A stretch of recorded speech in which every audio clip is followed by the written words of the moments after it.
오늘 본문 말씀 가지고 다시 이고니온이라고 하는 이런 제목으로 말씀을 함께 나누려고 합니다. 옛날 집신을 만들어 가지고 시장에 갖다 팔아서 생활하는 부자가 있었습니다. 부자란 말은 아버지와 아들이 있었다 그 말이죠. 근데 시장에 가서 집신을 파는데 아버지가 만든 집신은 잘 팔려 나가는 거예요. 근데 아들이 파는 집신은 잘 팔리질 않습니다. 그래서 아버지한테 아들이 묻습니다. 아버지 집신은 잘 팔리는데 제 집신은 잘 팔리질 않네요. 비결 좀 알려주세요. 옛날에는요, 자기 기술을 부자지간에도 안 알려주었어요. 그러다 보니까 이 아버지가 알려주지를 않는 거예요. 아들이 매일매일 때를 씁니다. 아버지 좀 알려주세요. 잘 파는 비결이 무엇인지.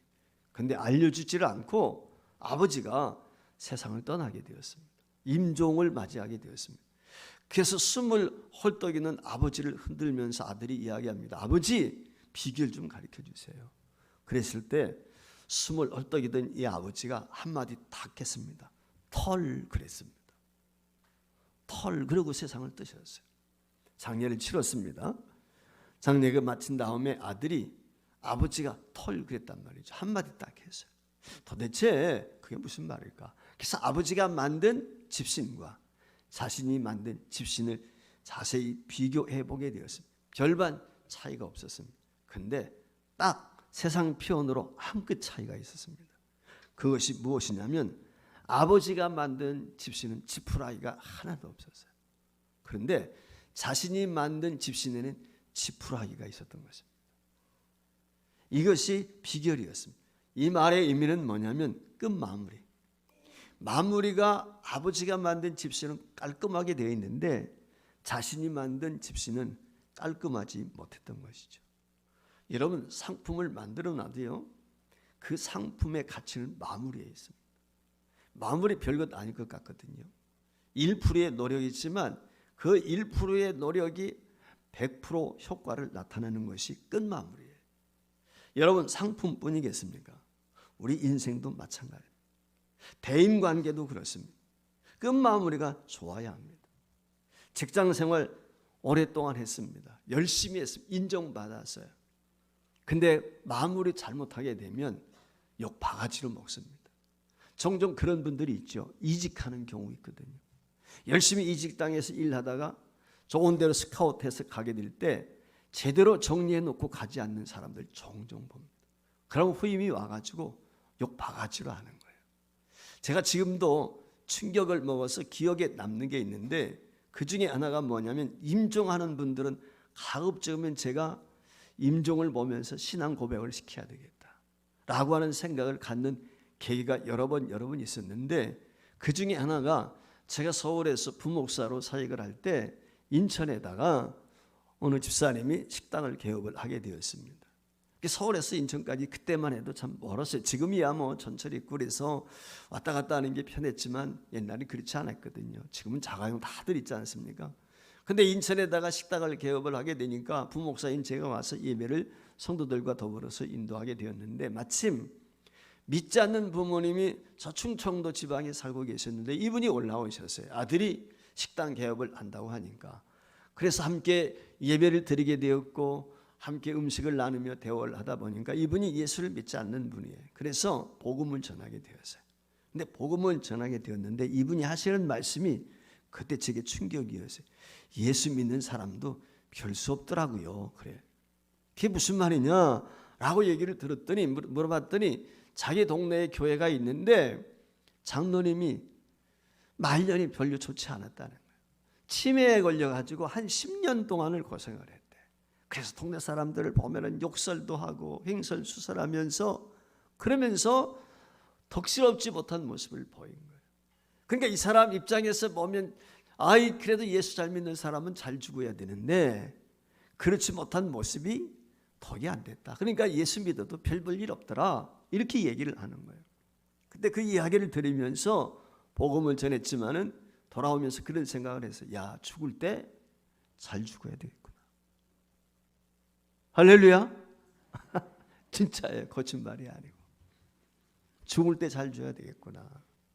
그때부터 지금까지 기도합니다. 하나님 988234 제가 아니고 우리 포회복교의 표예요. 9988 99세까지 2, 3일만 아파 팔팔하게 살다가 2, 3일만 아프고 갈 수 있도록 해달라.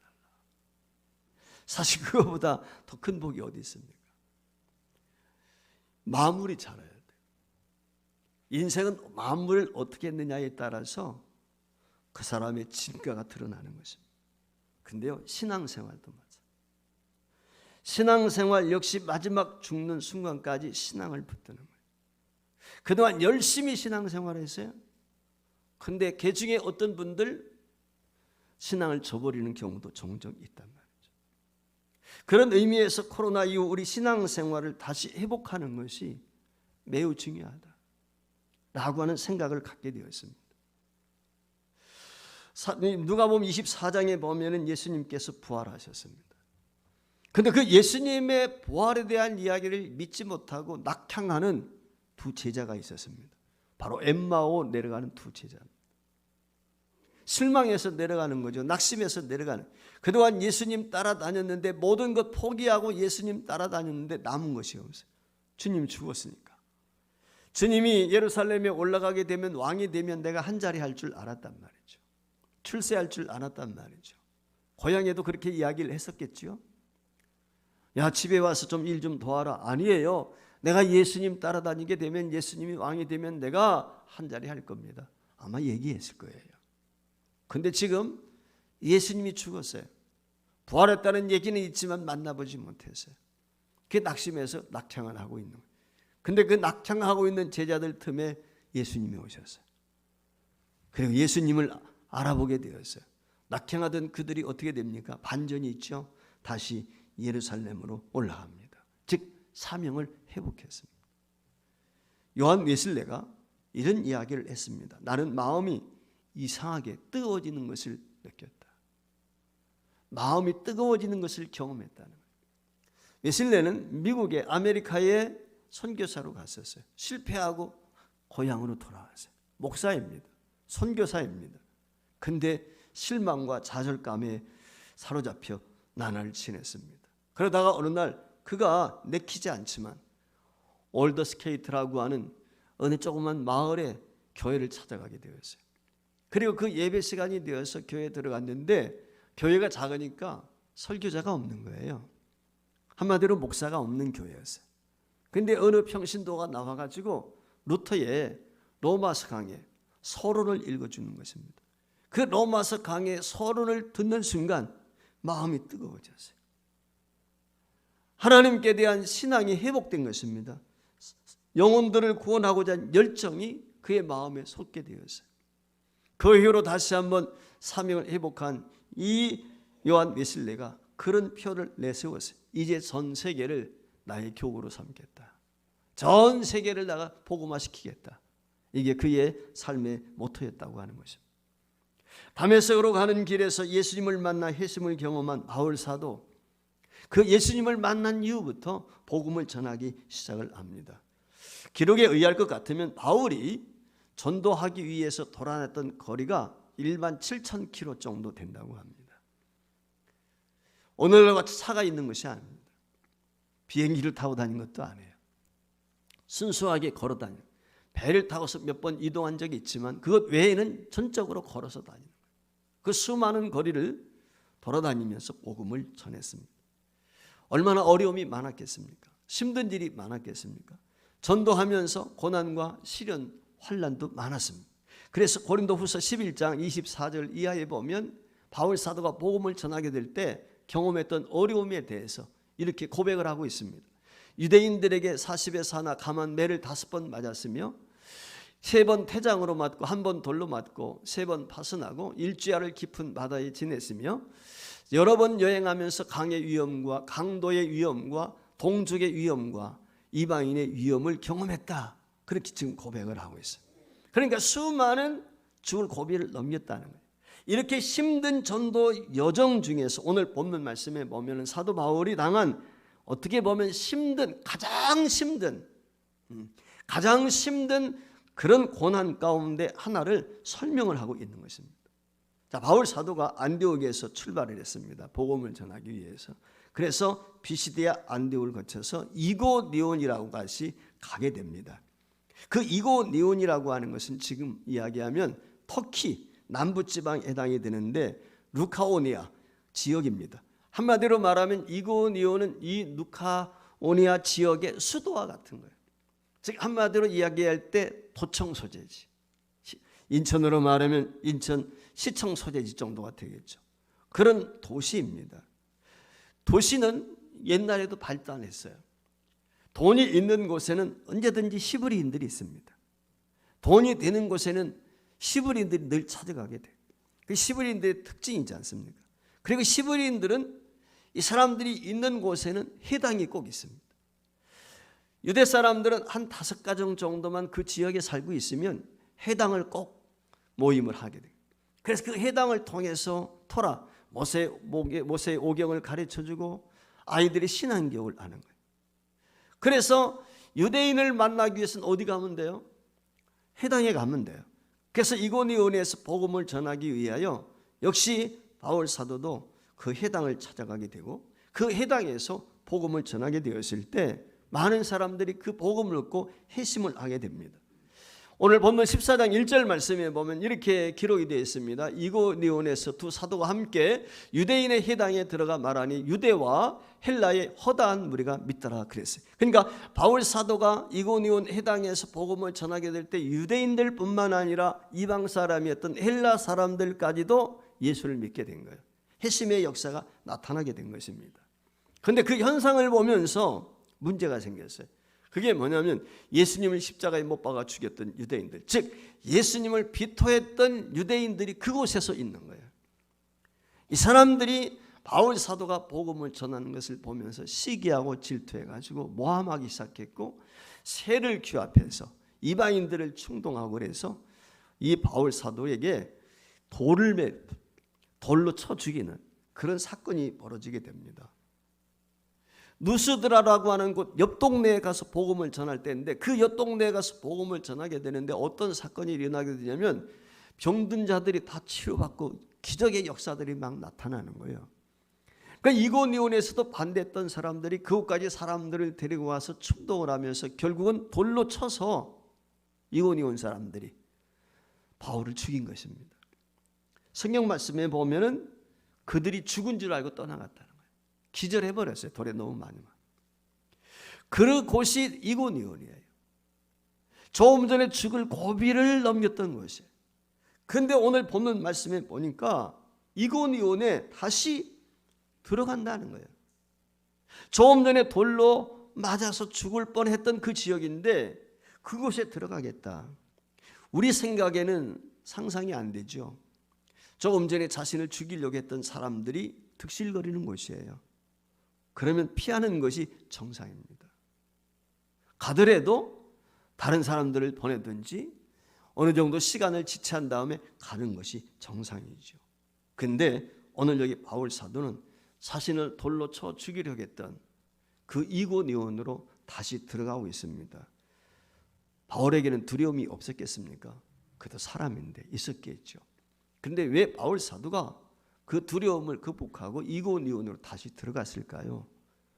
그 이유를 우리가 함께 찾자는 것입니다. 첫 번째 이유는 그 이고니온에 예수 믿는 사람들이 있기 때문이라는 거예요. 즉 하나님을 섬기는 사람들이 있기 때문에. 14장 1절 말씀에 보면 바울과 바나바의 전도로 유대인과 헬라인들이 예수를 구주로 영접했다 그랬습니다. 그런데 이들의 소식이 어떤 소식입니까? 먼저는 바울이 유대인을 피해서 누스드로 갔다는 소식을 그 이고니온에 있는 사람들이 듣게 된 것입니다. 즉 달리 말하면 무슨 얘기냐면 바울 사도가 이고니온 사람들에 의해서 죽을 뻔했다. 돌에 맞아 죽을 뻔해서 누스드라로 피신했다더라 하는 얘기를 들었단 말이에요. 즉 바울 사도가 돌에 맞아 죽었다. 아마 그렇게 소문이 났었을 것 같아요. 죽을 뻔했다 이런 소문도 있었을 거예요. 자, 예수 믿기 시작한 지 얼마 안 됐어요. 바울 사도를 통해서 예수를 믿었으니까 그리 시간이 지나지 않았어요. 근데 자신들에게 복음을 전해줬던 바울이 어려움을 만나서 죽었어요. 어떤 사람에게는 또 다른 사람에게는 죽을 뻔했다더라. 핍박을 받았다더라 이야기를 듣게 되었단 말이죠. 자, 여러분 같으면 어떤 생각이 들겠어요? 야, 예수 믿다가는 나도 죽겠네. 예수 믿다가는 나도 저렇게 어려움을 당할 수 있겠네 라고 하는 생각이 들지 않겠습니까? 신앙의 뿌리를 내리지 않은 초신자들입니다. 당연히 그런 염려, 걱정이 있을 수 있어요. 그래서 신앙을 포기하고 싶은 사람도 있었을 것입니다. 이고니온에 바울 사도가 다시 들어가는 이유가 여기에 있습니다. 아직 신앙의 뿔을 깊이 내리지 못한 사람들, 낙심하고 있는 사람들, 이 사람들에게 분명한 믿음을 주기 위해서, 분명한 신앙의 뿔을 내려주기 위한 것이에요. 자, 예수님이 부활했습니다. 제자들이 예수님의 부활을 목격하고도요, 갈릴리 호수로 갑니다. 3년 반씩이나 예수님 따라다녔던 사람들이에요. 그런데도요, 예수님 부활을 목격했음에도 불구하고 낙향합니다. 옛날 취급으로 돌아가요. 그랬다면 이 사람들은 더 많았으면 못하겠습니까? 그 낙심 가운데 고기잡이하고 있는 제자들에게 예수님이 찾아가지 않습니까? 그리고 고기를 구워서 음식을 준비하여 그들을 먹이고 그들에게 사명을 다시 부여하고, 그래서 사도행전 역사가 시작이 된 것 아니겠어요? 바울 사도 역시 마찬가지. 그들에게 다시 들어가서 그들에게 격려하고 독려합니다. 그리고 마침내 성경 말씀 23절 말씀에 보면 이고니온에 지도자를 세웁니다. 영적인 리더, 일꾼들을 세워서 이고니온 성도들을 돌아보도록 하는 것이죠. 코로나19로 인해서 많은 분들이 낙심하고 낙담했습니다. 많은 분들이 주님을 떠났습니다. 코로나로 인해서 교회가 문을 닫고 교회를 떠난 성도들이 많습니다. 미안합니다. 우리 교인 가운데 서리 집사 되신 분들이 50명이 안 나와요. 서리 집사가. 상상을 해보십시오. 그럼 일반 성도들은 얼마나 더 있겠습니까? 지난 2년 동안에 한국 교회가 10,000개가 문이 닫았습니다. 1년에 5,000개. 코로나로 인해서 유지가 안 돼서 너무 힘들어서 제가 매주 목요일이면 서울에 있는 한 교회에 가서 후배 목사들 40명을 모아놓고 교육을 하면서 그들에게 목회 노하우를 전수하고 그들을 케어해주고 있습니다. 그들과 만나서 멘토가 되어가지고 얘기를 나누면서 느끼는 것 가운데 하나는 얼마나 힘든지. 개척한 지 몇 년이 되었는데 아직도 지하 교회를 벗어나지 못했고, 어떤 사람은 투잡 일을 해가면서 근근히 유지하고 있고, 자기 아내는 밭을 보러 때로는 식당의 일로 수고하고 있다는 거예요. 그 얘기를 들으면서 부끄럽기도 하고 한편 감사하기도 하고. 사는 성도 여러분, 그러기 때문에 우리가 할 일이 있는 거예요. 어려운 시대 우리가 서로 위로하고 격려해야 될 일이 있는 것입니다. 왜 전도합니까? 왜 오늘 우리가 6월 19일 날 전도하기를 원합니까? 낙심한 성도가 있기 때문에. 신앙을 포기할 직전에 있는 성도들이 있기 때문에 그들을 우리가 먼저 첫 번째 타겟을 삼아야 돼요. 지난 2년 동안 교회에 출석하지 못했던 그들 찾아가야 돼요. 그들 만나야 됩니다. 그들을 만나서 복음을 전해야 돼요. 새롭게 붙들어줘야 됩니다. 위로해 줘야 되는 것입니다. 바울 사도가 이 일을 한 것입니다. 그리고는 자신이 그곳에 계속해서 머물 수 없으니까 평신도 지도자를 세웠단 말이죠. 자신을 대신해서 그들을 돌보겠다는 것입니다. 여러분, 돌에 맞아 피투성이 된 바울, 온몸에 상처와 몽투성인 바울이 그 몸으로 성도들에게 힘을 주고 용기를 주게 되었을 때 이고니온에 있는 초신자들, 이제가 신앙생활을 시작한 그들에게 얼마나 용기와 위로가 되었겠습니까? 위로하려 격려하기 위해서 이고니온으로 갔습니다. 주님 주시는 은혜를 저들에게 함께 나누기 위해서. 혹 예배하는 중에 코로나 상황에서 어렵고 힘들어서 혹시 낙심하신 분들은 없습니까?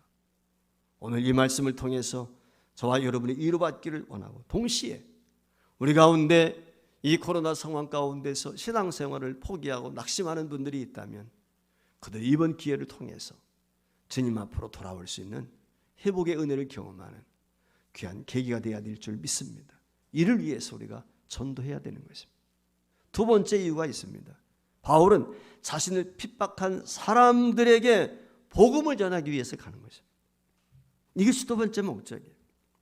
바울 사도의 첫 번째 목적은 성도들을 위로하고 낙심 중에 있는 그들을 붙들어 주는 것, 어떻게든지 그들에게 용기를 주는 것, 그들을 이해시키고 자신이 멀쩡히 살아있다는 것을 확인시키기 위해서 이고니온으로 들어갔지만 또 하나 중요한 것은 뭐냐? 자신에게 돌팔매질했던, 자신을 핍박했던 그들에게 복음을 전하기 위한 것이에요.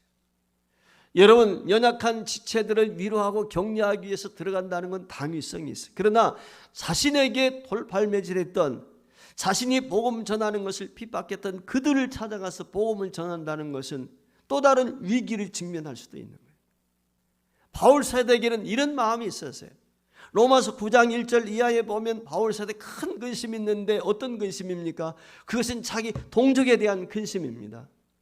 그래서 로마서 9장 3절 말씀에 보면 바울이 이런 얘기를 해요. 나의 형제 곧 골육의 친척을 위하여 내 자신이 저주를 받아 그리스도에게서 끊어질지라도 원하는 바라 그랬어요. 이 말의 의미가 무엇이냐면 예수 믿지 않는 자신의 동족 유대인들을 보게 될 때 내가 차라리 저주를 받아도 좋다.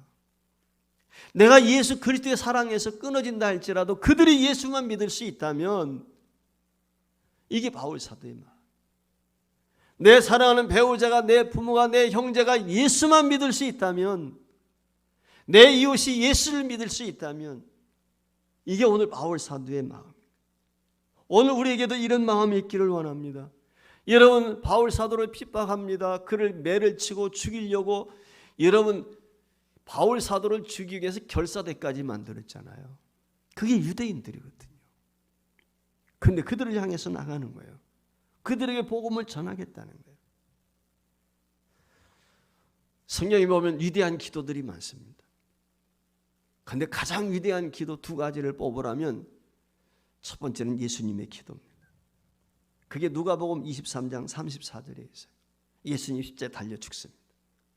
그 십자가에 달려 죽을 때 예수님께서 자신을 십자가에 못 박는 사람들을 향하여 기도합니다. 아버지요, 저들의 죄를 용서해 주세요. 저들이 나를 지금 죽이는데 자신들이 무엇을 하는지 몰라서 그렇습니다. 그들을 위한 회개의 기도를 드리고 있다. 여러분 한번 생각해 보세요. 지금 십자가에 못 박혀서 고통당하는 것도 힘든데 그들이 어떻게 합니까? 침 뱉고 조롱하고 말로 말이죠. 내가 하나님의 아들이냐? 희롱했단 말이에요. 그런데 그들을 위해서 지금 용서해달라고 기도하고요. 그런데 사도행전 7장 하게 되면 또 놀라운 모습을 발견하게 돼요. 7장 59절 60절 말씀에 보면 스데반의 기도입니다. 스데반이 복음을 전하다 돌에 맞아 죽습니다. 지금 죽어가고 있습니다. 호흡이 얼마 남지 않았어요. 숨이 끊어지기 직전이에요. 의식이 가물가물합니다. 그때 그가 돌에 맞아 죽어가면서 기도를 드립니다. 주 예수여, 내 영혼을 받으시옵소서 하고 무릎을 꿇고 크게 불러 이르되 주여, 이 죄를 그들에게 돌리지 마옵소서. 우리 예수님이 드리셨던 그 기도, 그 기도를 오늘 스데반이 드리고 있단 말이죠. 여러분, 가장 위대한 사랑 실천이 무엇이겠습니까? 원수를 사랑하는 것, 그 원수를 위해서 기도하는 것, 그보다 더 큰 사랑이 어디에 있겠습니까? 바울 사도가 디모데전서 4장 8절 말씀에 보면은 이런 말씀을 했습니다. 육체의 연단은 약간의 유익이 있으나 경건은 범사에 유익하니 금생과 내생에 약속이 있다 그랬습니다. 이 말의 의미가 무엇이냐면 경건을 연습하라는 거예요. 왜 오늘 우리가 절제해야 됩니까? 왜 우리가 경건을 연습해야 될까요? 그래야 우리가 주님의 성품을 닮을 수 있기 때문에. 스데반이 주님의 성품을 닮았으니까 그 주님의 모습을 닮았기 때문에 자신을 돌로 쳐 죽이는 사람들을 위해서 저들의 죄를 용서해달라고 기도할 수 있었던 것입니다. 제자가 무엇입니까? 성도가 무엇입니까? 주님을 본받는 자죠. 주님을 따르는 자입니다. 주님을 따르기 위해서 저와 여러분이 필수적으로 따라와야 될 것이 있어요. 그것이 뭐냐면 주님의 성품을 본받는 거예요. 너희 안에 이 마음을 품으라. 곧 그리스도 예수의 마음이다. 주님의 마음을 품는 것. 내 생각대로 내 욕심대로 하고 싶은 말 다 하고 싶은 거 다 하는 것이 아닙니다. 성질 내고 싶은 거 다 내는 것이 아닙니다. 거긴 상급이 없다고 생각해요. 이 땅에서도 복이 없습니다. 여러분, 은사 가운데 가장 큰 복이 무엇일까요? 사랑? 그렇죠. 사랑이 가장 큰 복이죠. 축복이죠. 은사죠. 열매죠. 그런데 정말 중요한 열매가 있어요. 그건 절제입니다. 절제. 사랑도요, 도가 지나치면 사랑이 아니에요. 모든 것이 그렇습니다. 적당해야 돼요. 절제가 중요합니다. 컨트롤할 수 있는 능력이 있어야 돼요. 그게 없으면 덕이 안 되는. 그럼 내 자신을 컨트롤할 수 있는, 절제할 수 있는 능력은 어디서 옵니까? 연습이에요. 경건을 연습해야 돼요. 나를 통제하기 위해서 스스로 절제하는 것을 연습 없이는 안 됩니다. 온전한 신앙이 되라는 거예요. 한마디로 말하면 온전한 신앙은 자신의 성질이 나올 때 보면 그 사람의 진가가 드러나요. 어떤 급한 일이 불덩이가 떨어졌을 때 그때 하는 행동을 보면 그 사람의 진짜 성품이 나옵니다. 진가가 드러난단 말이죠. 그럼에도 불구하고 바른 성품을 가질 수 있다는 것은 보통 연습과 경건 훈련 없이는 안 되는 거예요. 절제가 필요해요. 그럼 이 절제 어디서 나옵니까? 기도에서 나오는 거예요. 말씀 묵상에서 나오는 거예요. 다른 데서 나오는 것이 아닙니다. 그래야 신앙이 단련되어서 주님을 닮아갈 수가 있는 것입니다. 여러분 보세요. 지금 바울은 스데반처럼 그 모습을 닮았습니다. 그래서 자신을 돌로 쳐 죽이려고 했던 그것을 향해서 다시 나가고 있단 말이에요. 오늘 우리도 마찬가지입니다. 코로나19 상황에서 세상이 교회에 대해서 얼마나 비난했습니까? 특별히 현 정부가 코로나 상황 가운데서 교회에 대한 남다른 방역 지침 같은 것들을 정하면서 어려움을 겪었어요. 무슨 신천지와 같이 동일시 취급하면서 교회에 대한 어려움들이 많았습니다. 교회를 향해서 얼마나 많은 사람들이 손가락질했습니까? 교회가 무슨 코로나이 발생하는 원산지나도 되는 것처럼 그렇게 많은 사람들이 욕했어요. 그럼에도 불구하고 우리는 그들을 향해서 복음을 들고 나가야 돼요. 어쩌면 우리 주변이 이고니온과 같습니다.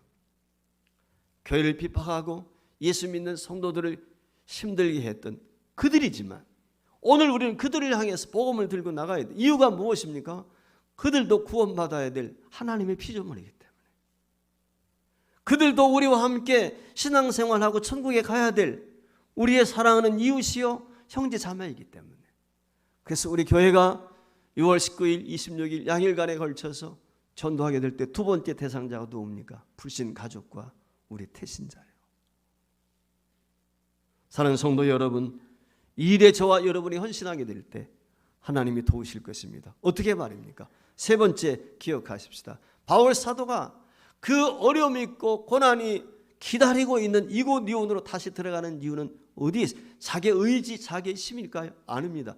하나님의 도우심을 믿었기 때문에, 하나님의 능력이 나와 함께한다는 확신이 있었기 때문에 바울 사도는 다시 들어가는 것입니다.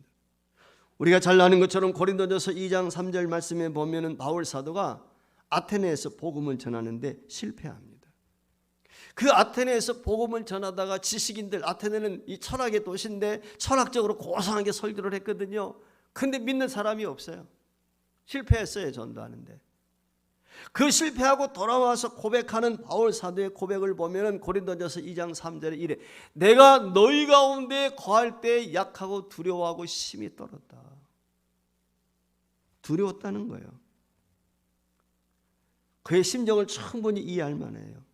우리를 핍박하는 사람들, 우리를 반대하는 사람들 앞에 서서 예수 믿으세요, 예수를 전한다는 게 얼마나 어렵고 힘든지 우리가 경험한 사람들은 아시지 않습니까? 근데 바울 사도가 오늘 이고니온으로 자기를 돌로 쳐서 죽이려고 했던 그곳으로 다시 들어가게 될 때 그가 고백하는 것이 무엇입니까? 빌립보서 4장 13절이에요. 내게 능력 주시는 자 안에서 내가 모든 것을 할 수 있다. 오늘 이 믿음이 있었기 때문에. 사실 사회가 교회에 대해서 비난하고 욕할 때 직장에서, 학원에서 예수 믿는다는 것을 떳떳하게 드러내지 못하고 드러내게 되면 불이익을 겪고 때리는 욕을 먹을 것 같아서 두려워할 수 있겠죠. 그러나 이제는 우리는 어떻게 해야 될까요? 바울 사도와 같이 하나님의 능력을 믿는다면, 하나님이 나와 함께 하심을 의지한다면 전해야 됩니다. 때를 얻든지 못 얻든지 전해야 돼요. 왜? 하나님이 나와 함께 하실 것을 믿기 때문에. 비록 이고니온에서 온 사람들이 자신을 죽이려고 했지만 다시 그들에게 가서 복음을 전하게 될 때 하나님의 역사가 나타나게 됩니다. 어떻게 나타납니까? 오늘 우리가 읽지는 않았지만 본문 23절 말씀에 보면은 그와 같이 역사가 일어났음을 충분히 이해할 수 있어요. 바울 사도가 첫 번째 이고니에 들어간 목적이 낙심한 자들에게 위로하고 격려하고 그리고 그들을 돌아볼 수 있는 일꾼을 세우기 위한 것이 목적이었다고 했는데 23절 말씀에 보면 마침내 복음의 일꾼을 세우게 됩니다. 그래서 그들로 하여금 이고니온 교회를 돌아보도록 하는 것입니다. 그들을 위해서 금식 기도합니다. 하나님의 일하심을 기대하게 합니다. 그리고 안디옥으로 돌아갑니다. 바울 사도가 이고니온에서 안디옥으로 돌아가게 되었을 때 얼마의 시간이 흘렀는지는 모르겠지만 이고니온에 대한 소식을 듣습니다. 그게 27절입니다. 오늘 본문 같이 한번 볼까요? 그들이 이르러 교회를 모아 하나님이 함께 행하신 모든 일과 이방인들에게 믿음의 문을 여신 것을 보고하고 그랬어요. 바울 사도가 이고니온을 떠나 있을 때, 안디옥에 가 있을 때 보고가 왔는데 이고니온에 이런 일들이 있었다. 지도자를 세우고 있는데 그 지도자들을 중심으로 해서 신앙의 뿌리를 내리고 든든히 세워져 갔다. 평안했다라고 이렇게 보고하고 있는 것입니다. 갈라디아서는 옥중서신이라고 합니다. 갈라디아서 1장 2절 3절 말씀에 보면 바울 사도가 갈라디아 교회를 향해서 편지하게 될 때 이런 내용이 담겨 있습니다. 함께 있어 모든 형제와 더불어 갈라디아 여러 교회들에게 우리 하나님 아버지와 주 예수 그리스도로부터 은혜와 평강이 있기를 원한다 그랬어요. 여기 말씀에 보면 갈라디아의 여러 교회 중에 하나, 갈라디아 지역에 있는 교회, 그 갈라디아 지역에 있는 교회 중 하나가 이고니온입니다. 우리 가정동에 있는 교회 말하면 그런 뜻이에요. 이 초대교회는 이런 교회 건물이 많지 않았어요. 해당이 중심이었고 그리고 가정교회입니다. 가정을 중심으로 해서 모이는. 그러니까 갈라디아 지역에는 여러 가정교회들이 있는 것이죠. 그 여러 가정교회를 합해서 갈라디아 교회라고 이야기하는 거예요. 갈라디아 그 지역에 있는 오늘 본문에 나오는 이고니온도 하나의 교회였다는 거예요. 그런데 바울 사도가 이고니온에게 복음을 전했던 1차 전도 여행 때 복음을 전했는데 그 시기로부터 이 갈라디아서가 기록되기까지는 약 10년 세월이 지났습니다. 그리고 바울 사도는 지금 감옥에 있습니다. 그런데 이 이고니온에 있는 이 갈라디아에 있는 이 교회가 오늘 편지 내용을 보면 든든히 세워져 갔음을 알 수가 있습니다. 바울이 기대했던 소망했던 대로 하나님의 은혜와 평강이 이고니온과 함께 했다는 것입니다. 힘들었습니다. 죽을 수도 있었습니다. 핍박이 있습니다. 그런데 그들에게 나갔습니다. 복음을 전했어요. 마침내 하나님이 함께 하셔서 승리하셨습니다. 포항에 가면 항동대가 있습니다.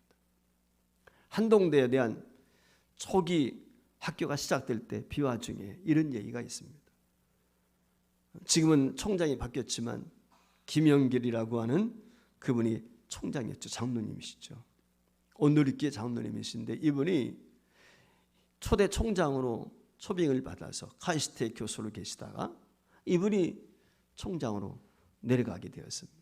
그런데 송아무개 씨 이름은 제가 직접 거론할 수가 없는데 한동대를 세우신 분이 있습니다. 사업가인데 이분의 사업이 갑자기 어려워졌어요. 그래서 개교를 해야 되는데 돈이 부족한 거예요. 학교가 개교를 하기 위해서는 학교 설립하게 될 때 교육부에 예치금을 납부를 해야 되는데 예치금을 납부할 돈이 없는 거예요.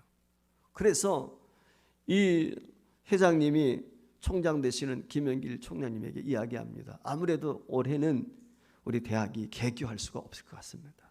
내년에나 해야 될 것 같습니다. 경제적인 어려움이 있다는 거예요.